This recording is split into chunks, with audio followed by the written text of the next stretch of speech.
warahmatullahi wabarakatuh. Selamat pagi dan salam sejahtera untuk kita semua. Saya ucapkan selamat datang kepada Bapak, Ibu Direksi, dan perwakilan manajemen dari perusahaan tercatat, para tamu undangan, dan seluruh peserta yang telah hadir pada kegiatan Public Expose Live 2022 pada hari ini. Sebagaimana kita ketahui bersama, Public Expose Live merupakan salah satu rangkaian kegiatan peringatan 45 tahun diaktifkannya kembali pasar modal Indonesia yang diselenggarakan oleh OJK dan SRO, guna memfasilitasi perusahaan tercatat dalam kewajibannya terkait keterbukaan informasi kepada publik. Pada hari ini, memasuki hari kedua penyelenggaraan Public Expose Live menghadirkan 12 perusahaan tercatat yang akan memaparkan kinerja perusahaan mereka masing-masing, serta menyampaikan aksi korporasi atau rencana perusahaan yang akan dilakukan ke depan dalam mempertahankan kinerjanya, sehingga kepercayaan investor untuk terus berinvestasi pada saham perusahaan dapat terjaga dengan baik. Semoga kegiatan ini dapat menjadi momen yang baik bagi seluruh pihak yang berpartisipasi. Pihak emiten dapat memberikan gambaran atas kinerja dan rencana perusahaan, dan publik dapat menambah pemahaman dengan menggali informasi yang lebih mendalam terkait prospek perusahaan sebagai tujuan investasi. Akhir kata, saya mengucapkan selamat mengikuti kegiatan Public Expose Live pada hari ini. Semoga seluruh pihak yang hadir dapat menerima manfaat yang maksimal atas penyelenggaraan kegiatan ini. Terima kasih. Wassalamualaikum warahmatullahi wabarakatuh.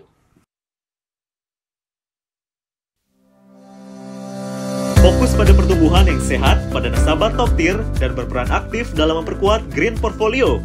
BNI kembali mencetak tren kinerja dan ekspansi yang solid di kuartal kedua tahun 2022.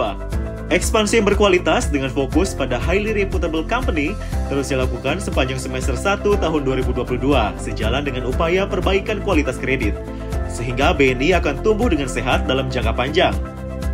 Hal ini dilakukan untuk memastikan BNI dapat bertahan solid dan siap dalam menghadapi ketidakpastian ekonomi global yang semakin intens saat ini, serta terus membukukan laba operasional sebelum pencadangan atau pre-provisioning operating profit yang semakin meningkat. Core profit or PPOP is first half 2022 grew by 6.9% year-on-year. Net profit grew by 75% year-on-year, supported by asset quality improvement where loan at risk ratio is now below 20% and cost of credit at 1.9% in the last quarter. The first half of net profit of 8.8 trillion is 10% above Bloomberg consensus estimate. Kinerja bisnis yang baik tentunya dicapai tanpa menyampingkan praktik bisnis etis yang sesuai dengan komitmen BNI terhadap keberlanjutan lingkungan, sosial, dan tata kelola. BNI menempati posisi top 3 pada Morgan Stanley Capital International atau MSCI Indonesia ESG Leader Index di bulan Juni 2022. Selain itu, BNI konsisten mengantongi rating A dari MSCI, peringkat terbaik di industri saat ini. Dalam upaya mendukung pembiayaan portfolio hijau, BNI menjadi pionir dengan menerbitkan Green Bond dalam denominasi rupiah senilai 5 triliun rupiah pada bulan April 2022 lalu. Penerbitan ini nantinya akan digunakan untuk mendorong kinerja green banking, khususnya pembiayaan pada 11 kategori kegiatan usaha berwawasan lingkungan sesuai dengan ketentuan regulator. Hingga akhir Juni 2022, pembiayaan BNI pada segmen hijau telah mencapai 176,6 triliun rupiah atau sebesar 28,6% dari total kredit, meliputi pembiayaan pada sektor energi terbarukan, pemberdayaan UMKM, pemanfaatan lahan berwawasan lingkungan, dan sektor berkelanjutan lainnya. Transformasi digital telah memberikan kontribusi yang cukup kuat, baik dari segi operasional maupun profitabilitas BNI. Sebagai salah satu pionir digital banking, BNI proaktif meningkatkan kapasitas dan kapabilitas layanan dalam mendorong dan mengembangkan solusi digital bagi para nasabah, baik retail maupun bisnis banking. Sampai dengan Juni 2022, BNI mencatat jumlah pengguna aplikasi BNI Mobile Banking mencapai 12 juta nasabah, atau meningkat 34,7% year-on-year. Jumlah transaksi meningkat signifikan sebesar 34,8% hingga mencapai 271 juta, dengan nilai transaksi mencapai 368 triliun rupiah atau tumbuh 36,8% year-on-year. Selain itu, kinerja digital business banking melalui BNI Direct juga tercatat semakin kuat pada paruh pertama tahun ini. Tercatat jumlah nasabah mencapai 79,8 ribu dengan tambahan volume transaksi pada kuartal kedua tahun 2022 yang mencapai 1.393 triliun rupiah, sehingga BNI Direct membukukan kinerja yang semakin kuat. Transaction value in BNI Direct, our cash management platform, grew by 41% year-on-year and 17% quarter-on-quarter, driven by the growth in registered user as well as more client activity. Year-on-year, the daily average balance of demand deposit from BNI Direct active user have been growing by 16%. This enables us to rely less on special demand deposit and resulting in a resilient cost of fund. BNI juga mencatat adanya peningkatan penyaluran kredit secara quarter on quarter di kuartal kedua tahun 2022 yang mencapai 74,3 triliun rupiah, di mana angka ini merupakan pencairan kredit tertinggi dalam 6 kuartal terakhir. Selain itu, fasilitas kredit baru senilai lebih dari 30 triliun rupiah pun telah diberikan kepada nasabah top tier sepanjang semester 1. Di antaranya kepada Sharon Pokfan, Japfa, Kalbe Pharma, Mitra Keluarga, AKR Corporindo, dan Mayora. We've been focusing on a so-called diamond clients, our internal term referring to key target clients, which consist of 88 highly reputable companies in prospective industry sectors. So far, we've seen remarkable progress where diamond clients already represent 23% of our corporate loan portfolio, from just 17% a year ago. The growth in outstanding loan to diamond clients reached 51% year-on-year. If we could sustain this momentum, soon our corporate loan book quality will be very resilient across various economic cycles going forward. Kredit ke segmen korporasi swasta tumbuh 14,7% year-on-year menjadi 205,3 triliun rupiah. Segmen large commercial tumbuh 31,2% year-on-year menjadi 48,5 triliun rupiah. Segmen small tumbuh 10,2% year-on-year dengan nilai kredit 100,2 triliun terutama pada kredit KUR, sehingga secara keseluruhan kredit di sektor business banking ini tumbuh 7,7% year-on-year menjadi 512,3 triliun rupiah. Tren positif berlanjut pada kredit konsumer.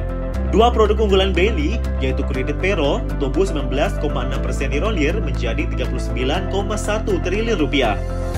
Dan kredit pemilikan rumah tumbuh 7,6% year-on-year menjadi 51,2 triliun rupiah. Dengan semakin meningkatnya permintaan kredit, BNI tetap optimis pertumbuhan kredit sampai dengan akhir tahun akan berada di level 7% hingga 10% pada tahun ini.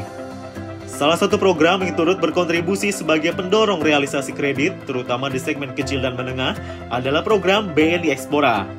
Ekspora adalah program yang didesain untuk mendukung UMKM berorientasi ekspor, untuk semakin go produktif, go digital, dan go global. Selama semester 1 2022, BNI Ekspora telah melakukan penyaluran kredit senilai 7,2 triliun rupiah. Sehingga per Juni 2022, total kredit yang disalurkan kepada debitur UMKM yang berorientasi ekspor telah mencapai 22,1 triliun rupiah dengan jumlah debitur mencapai lebih dari 39.000. BNI juga terus mencatatkan perbaikan kualitas aset perusahaan yang ditopang berbagai faktor. Membaiknya kualitas aset tercermin dari loan at risk yang terus membaik menjadi 19,6%.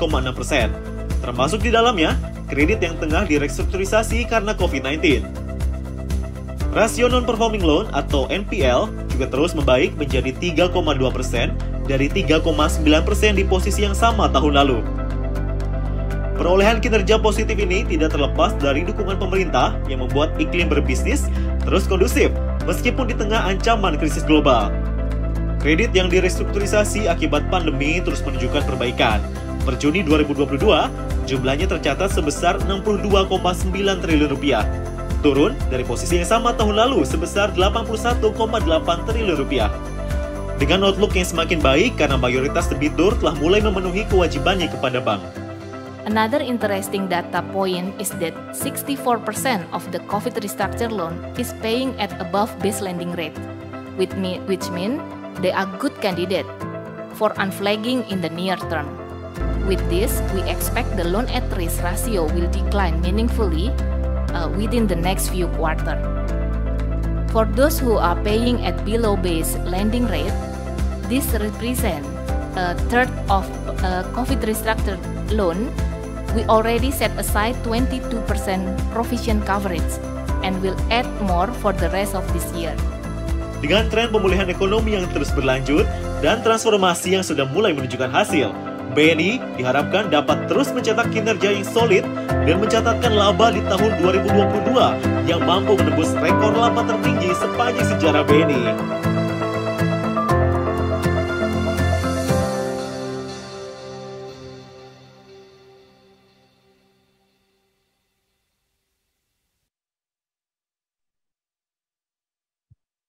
Selamat siang Bapak dan Ibu sekalian, salam sejahtera untuk kita semua. Terima kasih kami ucapkan kepada semua yang telah hadir pada siang hari ini dalam rangka acara Public Expose Live 2022 dalam rangka memperingati 45 tahun diaktifkannya kembali pasar modal Indonesia. Bapak dan Ibu sekalian, saya Goklas Tambunan dari Divisi Penilaian 3, Divisi Penilaian Perusahaan 3 pada Direktorat Penilaian Perusahaan Bursa Efek Indonesia akan menjadi moderator pada sesi Public Expose kali ini. Bapak dan Ibu, kami ingin menginformasikan kepada seluruh peserta bahwa pada sesi Public Expose kali ini terdapat fitur terjemahan bahasa Inggris yang dapat diakses oleh peserta pada tombol interpretation pada panel di bawah Zoom webinar. Silakan klik tombol interpretasi, kemudian pilih saluran audio English atau Indonesian. Klik mute original audio untuk menyembunyikan suara pembicara dan hanya mengaktifkan suara juru bahasa. We would like to inform all of the participants that in this Public Expose Live 2020-22 session, there is an English translation feature which participants can access on the interpretation button on the bottom panel of Zoom webinar. Please click the interpretation button, then select the English or Indonesian language audio channel. Click mute original audio to hide the speaker's voice and only activate the interpreter voice. Bapak dan Ibu sekalian, perlu kami ingatkan bahwa peserta Public Expose Live 2022 dilarang untuk merekam dan menyebarluaskan rekaman sesi Public Expose ini tanpa izin resmi dari Bursa Efek Indonesia. Bapak Ibu sekalian, peserta Public Expose Live, sebelum memulai acara kita pada siang hari ini, ada beberapa hal yang akan kami sampaikan. Yang pertama adalah, jika ada pertanyaan, kami persilakan Bapak dan Ibu untuk menyampaikan melalui fitur Q&A pada Zoom. Selanjutnya kami akan bacakan pada sesi tanya jawab nanti. Kami juga menginformasikan kepada Bapak dan Ibu bahwa pada akhir acara kami akan lakukan pengundian door prize sebesar masing-masing Rp200.000 untuk 3 orang pemenang. Bila ingin berpartisipasi, Bapak dan Ibu cukup mengisi kuesioner pada link yang akan kami sediakan. Link untuk kuesioner tersebut dapat Bapak dan Ibu temukan pada running text yang akan tayang di layar Bapak dan Ibu sekalian. Bapak dan Ibu peserta sekalian, bersama kita telah hadir PT Bank Negara Indonesia Persero Tbk atau Bank BNI, salah satu bank pemerintah yang tercatat di Bursa Efek Indonesia sejak 25 November 1996. Tercatat selama lebih kurang 26 tahun, sudah banyak yang dialami oleh Bank BNI, sudah banyak yang dicapai oleh Bank BNI. Bersama kita Bapak dan Ibu telah hadir perwakilan dari Bank BNI, ada Ibu Novita Widya Anggraini, Director of Finance, ada Bapak Johan Setio, Head of Investor Relations, untuk memaparkan kinerja dari Bank BNI selama ini. Untuk mempersingkat waktu dan memulai presentasi, kami persilakan kepada tim Bank BNI, kepada Ibu Novita dan Bapak Johan, kami persilakan. Terima kasih Pak Goklas selaku moderator di acara ini. Terima kasih atas undangannya terhadap BNI. Selamat siang Bapak Ibu investor. Terima kasih atas kehadirannya dalam acara Public Expose BNI untuk kinerja semester 1 tahun 2022. Pada kesempatan yang baik ini, kami akan menjelaskan mengapa BNI layak menjadi pertimbangan investasi. Beberapa hal yang kami garis bawahi bisa dilihat di slide juga sebagai investment thesis BNI adalah yang pertama, pada semester 1 tahun 2022 ini, kita berhasil membukukan laba bersih sebesar 8,8 triliun, meningkat 75% dibandingkan tahun lalu. Pencapaian laba ini solid karena berada 10% di atas estimasi konsensus. Hal ini tidak lepas dari konsistensi dalam eksekusi program transformasi yang bergulir sejak tahun lalu, yang berfokus pada penguatan permodalan, perbaikan kualitas kredit, dan manajemen risiko, percepatan transformasi digital, dan penguatan perusahaan anak. Dalam jangka panjang, upaya transformasi ini kami arahkan untuk membawa BNI menjadi bank dengan profitabilitas yang tinggi dan sustain. Ini merupakan objektif keuangan perusahaan yang telah dicanangkan untuk kedepannya. Penting juga untuk di-highlight bahwa kinerja yang solid hingga semester 1 dicapai di tengah strategi pertumbuhan yang selektif dan prudent. Dengan pertumbuhan kredit sebesar 8,9% year on year, angka ini relatif moderat dibandingkan dengan pertumbuhan di industri, dan pertumbuhan kredit ini fokusnya ada pada debitur korporasi blue chip dan segmen kredit yang berisiko rendah. Oleh karena itu, BNI dapat dipertimbangkan sebagai salah satu saham yang defensif ke depannya, karena memiliki outlook risiko yang resilient. Kita mampu memperbaiki return on equity kita, memperbaiki tingkat profitabilitas kita, namun dengan cara menurunkan profil risiko. Ini merupakan dua hal yang tidak gampang, bertolak belakang, namun kita dapat konsisten melakukan hal ini. Sementara dari sisi valuasi, BNI juga sangat atraktif untuk investasi. Terlihat dari rasio price to book value atau PBV yang masih di kisaran 1,2 kali, dibandingkan dengan peers yang rata-rata sudah mencapai 1,8 kali. Di luar itu, untuk investor yang berorientasi pada dividen, kita juga termasuk perusahaan yang secara rutin terus membagikan dividen, termasuk di masa pandemik, dan kebijakan dividen kami ke depannya adalah progresif, di mana kami akan sebisa mungkin menumbuhkan rasio dividen ke depannya seiring dengan pertumbuhan laba dan permodalan. Sebelum menuju ke materi utama, izinkan saya untuk memberikan update bahwa pada tanggal 31 Agustus lalu, kami telah melakukan RUPS LB dan terdapat beberapa perubahan pada susunan direksi dan komisaris. Perubahan tersebut nomor 1 adalah terkait dengan komisaris, Ibu Ratih Nurdiati digantikan dengan Bapak Fadlan Syah Lubis. Terkait direksi ada 3 perubahan. Yang pertama Direktur Treasury, yang sebelumnya dijabat oleh Bapak Henry Panjaitan, digantikan oleh Bapak Putrama Wahyu Setiawan, yang sebelumnya adalah Direktur Utama Jam Kerindo. Yang kedua, Direktur Human Capital dan Compliance, sebelumnya dijabat oleh Bapak Bob Tiasika, sekarang digantikan oleh Bapak Muharram, yang sebelumnya merupakan pejabat internal BNI. Yang ketiga adalah untuk Direktur Teknologi and Operation, sebelumnya dijabat oleh Bapak YB Haryantono, sekarang digantikan oleh Bapak Toto Prasetyo, yang sebelumnya adalah Senior EVP IT di Bank Mandiri. Kemudian juga terdapat perubahan pada pengelolaan Direktur Corporate Banking. Corporate Banking merupakan direktorat terbesar di BNI saat ini, menjadi Direktur Corporate and International Banking yang masih dijabat oleh Bapak Silvano Rumantir. Demikian pembukaan dari saya. Selanjutnya untuk memberikan gambaran mengenai kondisi fundamental BNI, telah hadir bersama kita Ibu Novita Widya Anggreni selaku Direktur Finance. Kepada Ibu Novita, kami persilakan. Terima kasih, Johan. Apakah terdengar? Ya, sudah terdengar ya? Sudah, Bu. Oke. Ya, selanjutkan izinkan saya untuk memberikan paparan kinerja kami sampai dengan semester 1 2022.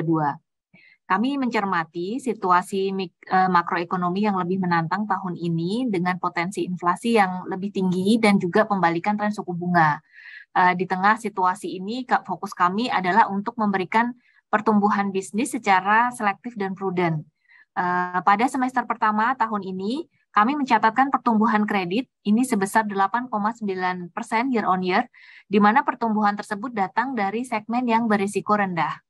Kemudian dari dana pihak ketiga ini terlihat terus tumbuh dengan solid, sehingga biaya dana atau cost of fund ini berhasil kami tekan menjadi hanya 1,4% di semester 1 ini.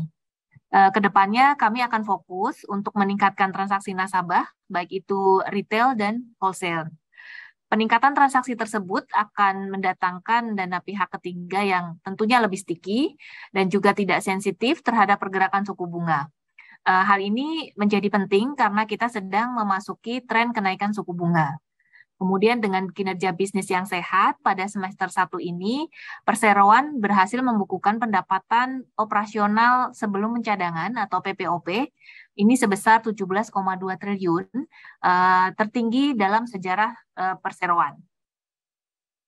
Di semester 1 ini juga kami melihat kualitas aset membaik, dan ini tercermin dari rasio loan at risk atau LAR yang saat ini berada di bawah 20% atau cost of credit yang terus membaik hanya mencapai 1,9% pada kuartal 2 ini.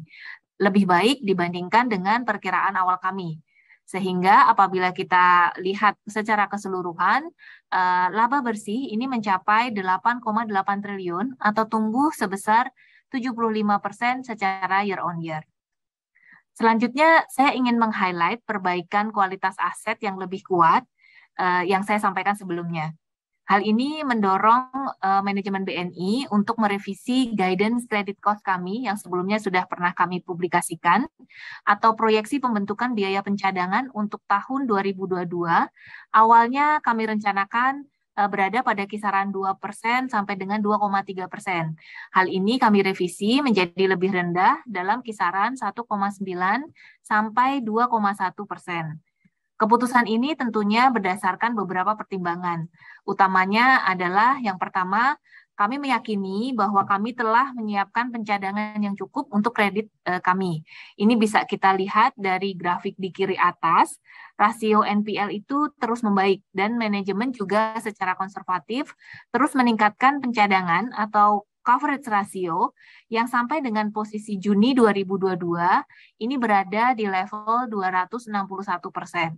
Kemudian hal kedua yang kami highlight adalah kami secara terus-menerus melakukan pemberian kredit yang memang secara awal kami desain disiplin dan juga sangat selektif, terutama sejak tahun lalu, untuk memastikan pertumbuhan kami ini selalu sustain dan juga sehat, sehingga kedepannya kredit cost juga menjadi lebih rendah. Hal ini juga didukung oleh portfolio kredit restrukturisasi karena COVID-19 yang terus membaik, di mana kami dapat sampaikan pada tabel sebelah kanan atas, jumlah kredit restru menunjukkan tren penurunan yang saat ini berada di 62,9 triliun atau 10% dari total kredit. Lebih dari 60% dari debitur restrukturisasi tersebut bahkan sudah mampu mencicil kewajiban hutang dan suku bunga. Suku bunganya dibayarkan secara wajar seiring dengan bisnis dari debitur tersebut yang semakin pulih. Dengan kondisi ini kami juga semakin yakin untuk melakukan revisi guidance credit cost menjadi lebih kecil. Kemudian pada slide ini adalah untuk menjelaskan strategi pertumbuhan kami di segmen korporasi. Target finansial BNI ke depan adalah menghasilkan best in class dan sustainable ROE di level 18% yang akan tercapai di tahun 2025. Untuk mencapai hal tersebut, salah satu asumsinya adalah credit cost hanya ada di kisaran 1% mulai tahun 2025. Hal ini hanya akan dapat tercapai apabila secara konsisten kami melakukan penurunan profil risiko portfolio kredit kami dengan cara fokus mengakuisisi nasabah top tier, serta menggarap peluang bisnis value chain klien tersebut sebagai sumber pertumbuhan untuk bisnis komersial, SME, dan juga konsumer. Sebagai referensi, penyaluran kredit kami di kuartal 2 ini mencapai 74 triliun, yang merupakan pertumbuhan tertinggi apabila kita bandingkan selama 6 kuartal terakhir. Di kuartal 2 ini, kami telah menyetujui pemberian fasilitas kredit kepada sejumlah highly reputable corporate di sektor-sektor potensial, khususnya di manufaktur, FMCG, telco, atau juga bisa dilihat dalam slide terlampir. Kami memang masih dalam tahap awal dalam menyempurnakan client mix kami. Upaya ini memang baru dimulai sekitar 1,5 tahun lalu. Fokus kami ini lebih ke diamond client. Ini adalah istilah untuk mengacu pada target nasabah kami yang terdiri dari 88 perusahaan terkemuka di sektor industri yang prospektif. Sejauh ini progresnya cukup baik, di mana nasabah diamond ini telah mewakili 23% dari portfolio kredit korporasi kita, dengan pertumbuhan outstanding kredit nasabah diamond itu mencapai 51% secara year on year. Nah, ini apabila kita lihat momentum ini ya bisa kita pertahankan, kredit korporasi kami ke depan ini semakin resilient, tentunya di tengah tantangan berbagai siklus ekonomi. Kami juga tentu senantiasa meningkatkan budaya sinergi dan juga kolaborasi di BNI, di mana tim corporate banking dan juga segmen bisnis lainnya ini selalu bekerja sama untuk melakukan cross-selling. Dapat dilihat di slide bahwa selama semester 1 ini terdapat 15.000 rekening payroll baru atau sekitar 6.000 rekening kredit payroll dan juga lebih dari 1.000 booking KPR yang berasal dari value chain nasabah top tier. Tentunya keberhasilan dalam mengakuisisi debitur top tier ini adalah kapabilitas transaksi beyond lending dan juga biaya dana BNI yang semakin kompetitif. Kemudian slide berikutnya ini adalah menjelaskan mengenai kinerja keuangan kami. Dari sisi neraca, total aset tumbuh 8,2% year on year, seiring dengan pertumbuhan kredit yang tumbuh 8,9 year on year. Di sisi pendanaan, DPK kami tumbuh 7% year on year. Ini terdiri dari kasa 6,4 year on year dan deposito 8,3 year on year. Kemudian kalau kita lihat dari laba rugi, pendapatan bunga bersih ini meningkat sebesar 1,5% year on year. Ini terutama didukung kenaikan pendapatan bunga, ini sebesar 90 basis point, dan juga penurunan biaya dana, ini sebesar 90 basis point. Kemudian kalau kita lihat dari pendapatan non bunga atau fee based income ini tumbuh kuat atau 11% year on year. Ini terutama didukung oleh pertumbuhan fee dan juga fee dari sindikasi dan juga fee terkait e-channel. Kemudian dari biaya operasional ini dapat kami manage sehingga hanya tumbuh 7,5%. Ini menyebabkan PPOP kami tumbuh sebesar 6,8%. Biaya pencadangan turun cukup signifikan atau negatif 34,6% year on year. Ini seiring dengan perbaikan kualitas kredit, sehingga laba bersih tumbuh kuat 75,1% year on year atau sebesar 8,8 triliun. Kemudian rasio-rasio keuangan BNI secara profitabilitas dan juga efisiensi ini sejalan dengan pertumbuhan laba yang kuat.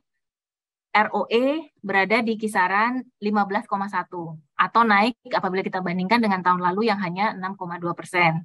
Kemudian strategi kami untuk fokus pada pendanaan yang rendah cost of fund-nya ini tercermin dari rasio kasa yang stabil di kisaran 69%. Sehingga cost of fund kami bisa kami tekan menjadi 1,4% dan NIM terjaga di level 4,7%. Kemudian dari sisi kualitas aset, seperti yang kami sampaikan sebelumnya, rasio NPL turun 70 basis point year on year dari 3,9 menjadi 3,2%. Kemudian loan at risk juga turun sebesar 6,2% year on year dari 25,8% menjadi 19,6%. Tentunya dengan kualitas aset yang baik ini, pencadangan atau CKPN, credit cost itu turun signifikan dari 3,5% menjadi 2,2%. Meskipun credit cost-nya bisa terjaga rendah, kami juga tetap terus meningkatkan pencadangan, baik itu pencadangan terhadap loan at risk atau LAR coverage yang berada di kisaran 42,3%. Ini merupakan rasio yang tertinggi sepanjang sejarah. Secara likuiditas, kondisi likuiditas tetap terjaga memadai di kisaran 90%, sementara LCL dan NSFR jauh di atas syarat regulasi. Dari sisi permodalan, Tier 1 CAR saat ini berada di level yang aman, 16,5%. Level tersebut merupakan level yang sesuai dengan risk appetite dan juga toleransi kami. Kemudian selanjutnya mengenai pertumbuhan kredit. Kredit pada semester pertama tahun ini tercatat 620,42 triliun atau tumbuh 8,9 year on year. Pertumbuhan terutama berasal dari ekspansi yang sehat pada sektor business banking. Ini tercermin dari kredit pada segmen korporasi blue chip ini tumbuh 14,7% year on year. Sementara segmen large komersial ini tumbuh 31,2%. Dan segmen kecil ini tumbuh 10,2% year on year. Ini terutama didominasi oleh KUR yang tumbuh 26,5%. Kemudian berikutnya adalah dari sisi consumer banking. Kredit payroll ini masih menjadi mesin pendorong utama untuk pertumbuhan kredit consumer atau tumbuh 19,6%. Kemudian kita lihat dari kondisi DPK, fokus kami pada kasa ini berdampak positif pada penurunan cost of fund, sehingga hanya sebesar 1,4% semester 1 2022. Untuk mempertahankan tingkat rasio kasa, kami tentunya ingin memposisikan diri sebagai pilihan pertama nasabah untuk melakukan transaksi perbankan. Semakin banyak transaksi yang dilakukan melalui platform-platform digital kami, maka ini akan berdampak pada pertumbuhan kasa yang sustain. Kami juga akan terus meningkatkan kapabilitas aplikasi mobile banking BNI, juga BNI Direct, serta BNI Direct ini adalah platform cash management kami yang memang memiliki peran penting untuk mengembangkan transaksi yang berbasis kasa. Kemudian sampai dengan semester 1 2022 ini, sekitar 60% tabungan retail BNI ini berasal dari mobile banking, dan 92% giro ini berasal dari platform cash management kami atau BNI Direct. Kami juga akan terus memantau di mana transaksi atas kedua platform tersebut tumbuh hampir sebesar 40% secara year on year. Kemudian kita berlanjut pada kinerja digital BNI. Kami melihat bahwa kasa yang berbasis transaksi yang semakin kuat ini tentunya akan mendorong pertumbuhan bisnis yang terus berkelanjutan. Untuk itu kami juga melihat pentingnya adanya peningkatan pada kapabilitas BNI mobile banking, baik itu BNI mobile banking ataupun BNI platform cash management atau BNI Direct. Aplikasi mobile banking BNI saat ini memiliki lebih dari 12 juta pengguna yang terdaftar. Ini kalau kita lihat tumbuh sebesar 34,7% secara year on year dengan jumlah transaksi yang tumbuh sebesar 34,8% year on year. Kemudian sampai dengan bulan Juni 2022, aplikasi mobile banking ini juga kita lihat memiliki rating yang cukup tinggi, baik itu di Google Play ataupun di di aplikasi store. Kemudian selain retail banking, kami juga ingin share kemajuan-kemajuan yang telah kami capai di sisi wholesale banking, khususnya mengenai platform BNI Direct. Nilai transaksi BNI Direct kami, BNI, tumbuh sebesar 41%. Kemudian hal ini memungkinkan kami untuk tidak terlalu bergantung pada giro special rate, sehingga menghasilkan biaya dana yang efisien. Kemudian pada segmen korporasi, nasabah yang telah menggunakan cash management ini mencapai 91%, sehingga tingkat penetrasinya tinggi. Sementara tingkat penetrasi cash management di segmen menengah dan kecil ini memang masih berada di level 26%. Di sini kami melihat masih terdapat room of improvement di segmen ini, di segmen menengah dan juga kecil. Untuk itu, kami memang senantiasa mendorong unit bisnis untuk selalu melakukan cross-selling produk-produk cash management kepada nasabah, khususnya di nasabah segmen menengah dan juga segmen kecil. Kemudian, salah satu inisiatif yang kami lakukan adalah menyediakan kemudahan akses kepada semua layanan business banking yang sekarang telah tersedia dalam satu platform yang terintegrasi, serta menggunakan proses onboarding dari 6 hari menjadi 1 hari. Selanjutnya, ini adalah slide terakhir kami. Seperti yang sebelumnya kami sampaikan bahwa kami ingin melakukan penjelasan mengenai pencapaian bisnis semester 1. Kami juga menyampaikan apa yang akan menjadi strategi pertumbuhan perseroan sampai dengan 3 tahun yang akan datang. Yang pertama, fokus pertumbuhan kami di segmen korporasi tetap akan fokus pada top tier klien yang dari sisi kualitas menjadi outlook yang baik. Kemudian yang kedua, di segmen SME atau UMKM. Kami akan mendorong pertumbuhan bisnis UMKM yang berorientasi ekspor, serta memiliki target diaspora yang berada di luar negeri. Tentunya ini kami juga sudah memiliki satu program unggulan BNI Ekspora. Ini khususnya juga didukung oleh kapabilitas digital kami. Kemudian yang ketiga, pertumbuhan bisnis segmen consumer yang terutama ini datang dari cross-selling dengan nasabah-nasabah korporasi dan juga UMKM. Kami akan fokus menangkap peluang bisnis seperti KPR, kemudian KKB, KTA, dari pemilik bisnis maupun dari pegawai nasabah wholesale banking kami. Dengan strategi tersebut, kami yakin BNI kreditnya akan tumbuh di kisaran 10% hingga tahun-tahun yang akan datang. Dari sisi kualitas aset, dengan strategi shifting loan mix ke segmen yang memiliki risiko rendah, kami memiliki target rasio NPL berada di 1,5% di tahun 2025, dengan cost of credit yang akan kami jaga di level 1%. ROE 3 tahun mendatang, ini juga akan kami capai di level minimal 18%. Kami melihat ada korelasi yang kuat antara tingkat ROE bank dengan valuasi saham dari parameter price to book value. Membaiknya rasio ROE di BNI diharapkan dapat meningkatkan valuasi saham BNI dan juga memberikan capital gain bagi para pemegang saham. Bapak, Ibu investor dan juga peserta Public Expose Live hari ini, demikian pemaparan kami terkait dengan update kondisi kinerja, pencapaian bisnis semester 1 2022, strategi pertumbuhan BNI ke depan. Selanjutnya saya kembalikan kepada moderator untuk melanjutkan sesi berikutnya. Terima kasih. Baik, terima kasih Ibu Novita atas pemaparannya. Terima kasih kepada Pak Yohan juga yang tadi sudah mengantarkan. Bapak Ibu sekalian, sekarang kita tiba pada acara tanya jawab. Kami melihat cukup banyak pertanyaan yang diajukan, tapi mungkin kami tidak bisa menjawab ke semuanya dan mudah-mudahan yang dijawab nanti bisa menjawab juga pertanyaan dari peserta kali ini. Pertanyaan pertama kepada Ibu Novita dan Pak Yohan dari Pak Herman Sumirat.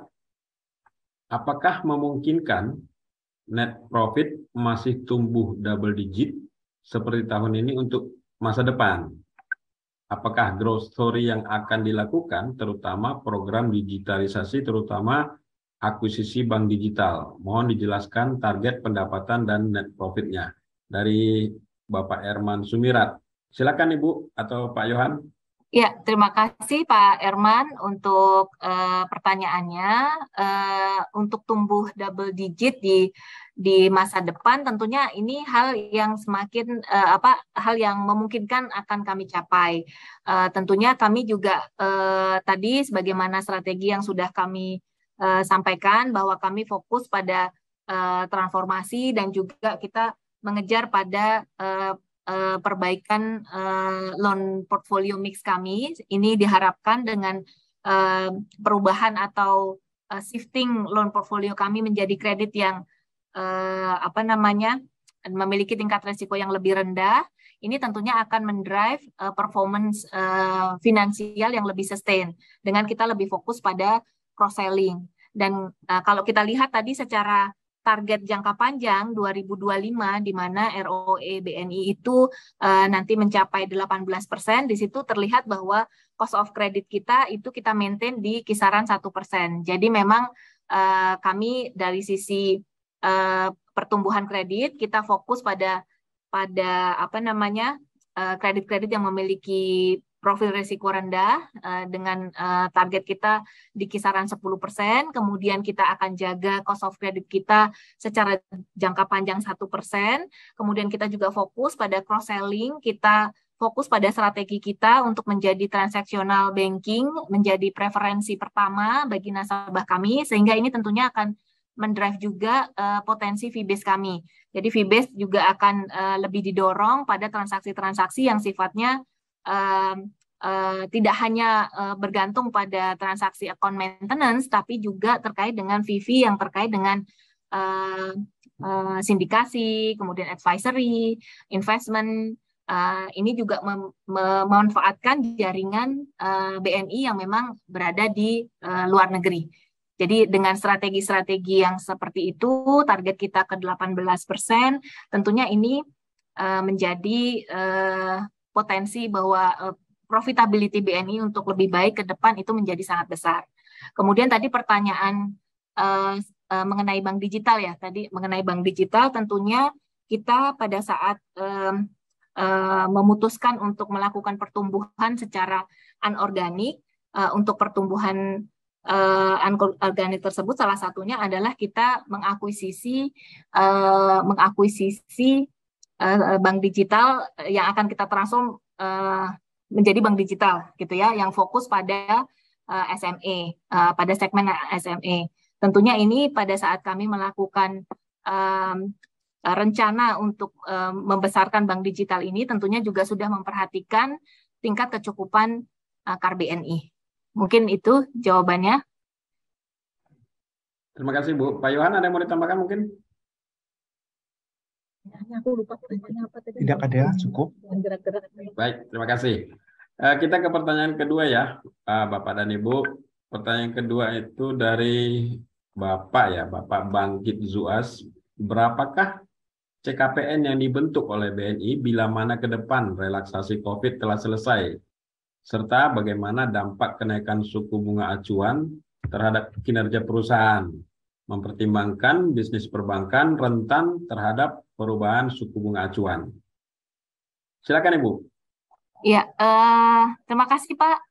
Tadi pertanyaannya mengenai CKPN. Jadi kita juga melihat bahwa stimulus OJK itu kan tahun depan juga sudah selesai. Jadi makanya kita lakukan antisipasi sampai dengan posisi ini, dan ini posisi tahun ini sebenarnya ini merupakan usaha yang terus-menerus dari tahun lalu, sehingga coverage kami itu secara bertahap itu mengalami pertumbuhan yang mencapai sampai dengan posisi Juni sekitar 260%.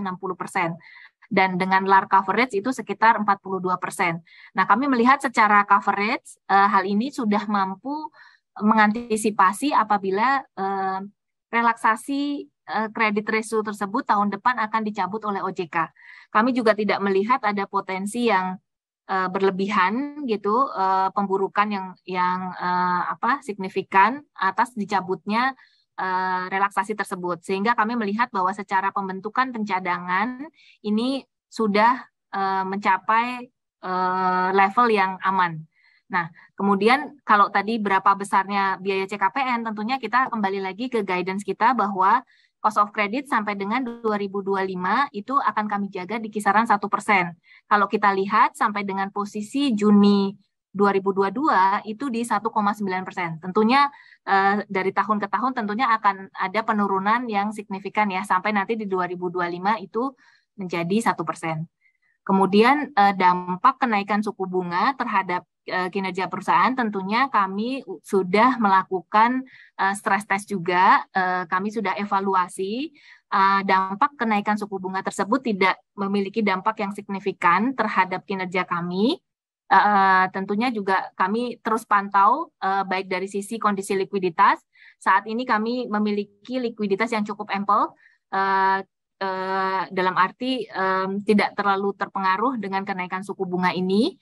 Kemudian dari biaya dana memang ada implikasi, sehingga tentunya cost of fund kita yang saat ini sampai dengan posisi Juni 2022 itu sudah terjaga di 1,4, tentunya kami melihat dengan kenaikan suku bunga ini akan ada potensi kenaikan cost of fund. Nah, kemudian dari sisi interest income, kita tidak serta-merta akan menyesuaikan suku bunga kepada debitur-debitur. Tentunya kami harus lihat profil risiko dari masing-masing debitur tersebut. Jadi kalau memang debitur-debitur kami yang memang sesuai strategi jangka panjang kami ini memiliki risiko yang rendah, tentunya kami juga tidak akan serta-merta untuk menaikkan suku bunganya. Sebagai kompensasinya adalah kami akan meningkatkan kapabilitas digital kami sehingga debitur-debitur tersebut mampu bertransaksi dengan BNI 100% sehingga tentunya ini akan mendatangkan fee base buat BNI. Jadi secara garis besar kenaikan suku bunga tersebut memang sudah kami antisipasi, sudah kami rencanakan dan ini tidak akan memiliki dampak yang signifikan terhadap kinerja BNI secara keseluruhan. Baik, jadi terkait dengan relaksasi sudah diantisipasi Bu ya, dan terkait dengan sudah, Pak. suku bunga tetap melihat kondisi Bu ya? Ya, tentu kita pada suku bunga ini kita selalu pantau ya Pak secara harian kondisi likuiditas. Ya. So far kami juga sudah antisipasi Pak. Siap, baik. Pertanyaan ketiga Ibu dari Bapak Arya Imanuddin Kuswara, apabila growth year on year di paruh pertama 2022 ini 75%, berapa kira-kira proyeksi DPOR tahun 2022? Ini mungkin dividen payout maksudnya Bu ya? Ya, DPO ya. Iya. Ya, tentunya kebijakan dividen ini tentunya kami pertimbangkan sesuai dengan kondisi permodalan dan juga profitabilitas perusahaan. Jadi sebagaimana kami sudah lakukan corporate action selama 2 tahun terakhir ini dan juga membaiknya profitabilitas BNI, kondisi permodalan BNI pun juga semakin membaik rasionya. Jadi Tier 1 kita itu di 17%, kemudian CAR kita di 19%. Tentunya dengan kondisi ini kebijakan dividen kami tentunya ada pada kebijakan dividen yang progresif. Jadi ada rencana kami memang menaikkan tingkat dividen payout kami. Kisarannya kalau tahun lalu di kisaran 25%, mungkin ini akan bisa kami review tentunya naik gitu ya, naik tergantung dengan kondisi permodalan dan juga profitabilitas kami. Kita melihat itu di kisaran 30-40%. Baik Bu, mungkin karena keterbatasan waktu, saya bacakan satu pertanyaan terakhir Bu ya, boleh ya? Ya. Dari Bapak Firdaus Cahyadi, saya membaca berita di berbagai media massa, baik cetak maupun online, bahwa Bank BNI masih mendanai batubara, penyebab perubahan iklim. Sementara saat ini banyak bank internasional yang mulai meninggalkan pendanaan ke batubara. Kira-kira Bank BNI memiliki rencana menghentikan pendanaan ke energi kotor batubara kah? Kira-kira apakah BNI memiliki roadmap untuk meninggalkan pendanaan semacam itu? Silakan ya Bu. Ya, mungkin nanti Yohan bisa tambahkan. Kalau kita lihat komposisi kredit batubara BNI ini hanya sebesar 2%. Jadi walaupun mungkin kenaikan harga komoditas juga menguntungkan untuk masuk ke sektor ini, tapi kami tidak berencana untuk meningkatkan ekspansi ke sektor komoditas di batubara. Karena memang kami mempertimbangkan bahwa komitmen kami terhadap komitmen penguatan ESG ini sektor batubara merupakan yang sangat selektif gitu untuk kita lakukan pendanaan. Mungkin Yohan bisa tambahkan. Baik, jika melihat data terakhir di kami per Juni, exposure kami ke batubara cukup kecil ya, hanya sekitar 2% dari total kredit portfolio kami, dan trennya tingkat pertumbuhannya itu tidak sebesar pertumbuhan kredit ke sektor-sektor yang lain. Kami tentunya menyelaraskan strategi pertumbuhan kami dengan kebijakan pemerintah. Sebagaimana kita ketahui dari pemerintah Indonesia juga sudah menargetkan target net zero emission tahun 2060. Nah, jadi kita lihat dari pemerintah juga sudah mulai mengarahkan agar pembangkit listrik mulai melakukan diversifikasi sumber energinya dari batubara menjadi sumber daya yang renewable. Nah, strategi kami adalah kita akan mengalign kebijakan kami dengan kebijakan pemerintah. Kalau kebijakan pemerintah berhasil diterapkan secara efektif, tentunya exposure kami terhadap batubara juga akan bertahap turun. Namun kalau kami tiba-tiba menyetop pembelian ke batubara, otomatis dampaknya tidak bagus ya ke ekonomi, tiba-tiba tidak ada suplai listrik lagi ke Indonesia. Yang terjadi justru ekonominya akan terjadi kekacauan. Nah, jadi sektor batubara ini memang tidak ideal, namun secara bertahap akan dikurangin seiring dengan kebijakan pemerintah. Baik, terima kasih Ibu Novita dan Pak Yohan atas tambahan dari penjelasannya. Mungkin itu yang bisa kita jawab, Ibu dan Pak Yohan, mengingat keterbatasan waktu. Namun, sebelum menutup sesi public expose kita pada siang hari ini, kami persilakan Ibu Novita atau Pak Yohan, seandainya ada yang mau disampaikan kepada peserta public expose live kita, para investor yang antusias nih, kalau melihat pesertanya juga cukup banyak nih. Silakan Ibu. Ya, baik Pak, Bapak Ibu investor, kami tentunya mengucapkan terima kasih dan juga apresiasi atas kepercayaan kepada investor, kepercayaan investor kepada BNI. Tentunya ini terhadap jalannya transformasi yang di tubuh BNI. Langkah-langkah perbaikan yang dilakukan selama 1,5 tahun terakhir ini sedikit banyak memang tercermin pada angka-angka kinerja dan perbaikan financial performance BNI. Sehingga kinerja BNI menjadi solid di semester pertama tahun 2022. Tentunya kami juga berharap bahwa meningkatnya kepercayaan investor ini tetap terus terjaga dengan kami konsisten membukukan financial performance yang sustain ke depannya. Demikian dari saya, Pak. Terima kasih. Terima kasih. Pak Yohan, ada yang mau ditambahkan? Tidak ada, cukup Pak. Terima kasih. Baik, terima kasih. Ibu Novita, Pak Yohan, teman-teman di BNI, terima kasih atas presentasi yang sudah disampaikan, atas apa yang sudah dipaparkan kepada investor yang hadir pada acara Public Expose Live kali ini. Mudah-mudahan apa yang sudah disampaikan memberikan manfaat kepada investor, memberikan semangat kepada teman-teman di BNI untuk tetap melayani negeri, kebanggaan bangsa, Bu ya. Iya, betul Pak. Kami juga mengucapkan terima kasih ya Pak kepada Bursa Efek Indonesia ya Pak untuk selalu suportif bagi kami Pak. Terima kasih Pak. Makasih Bu, makasih. Bapak dan Ibu sekalian, sebelum menutup acara ini kami informasikan kembali pada acara ini kami juga menyediakan door prize kepada peserta yang beruntung. Bila ingin berpartisipasi, Bapak dan Ibu cukup mengisi kuesioner pada link yang telah disediakan. Dapat dilihat pada running text yang tayang di layar Bapak dan Ibu. Demikian Bapak dan Ibu sekalian, presentasi dalam rangka Public Expose Live 2022 dari Bank BNI. Mudah-mudahan semuanya bermanfaat buat Bank BNI-nya, buat investornya, buat pasar modal Indonesia. Maju terus pasar modal Indonesia. Saya Goklas Tambunan. Terima kasih atas perhatian Bapak dan Ibu sekalian. Sampai ketemu Bapak dan Ibu. Terima kasih Kita berikan Pak. aplaus kepada Bank BNI. Ya, makasih Pak. Terima kasih. Terima kasih.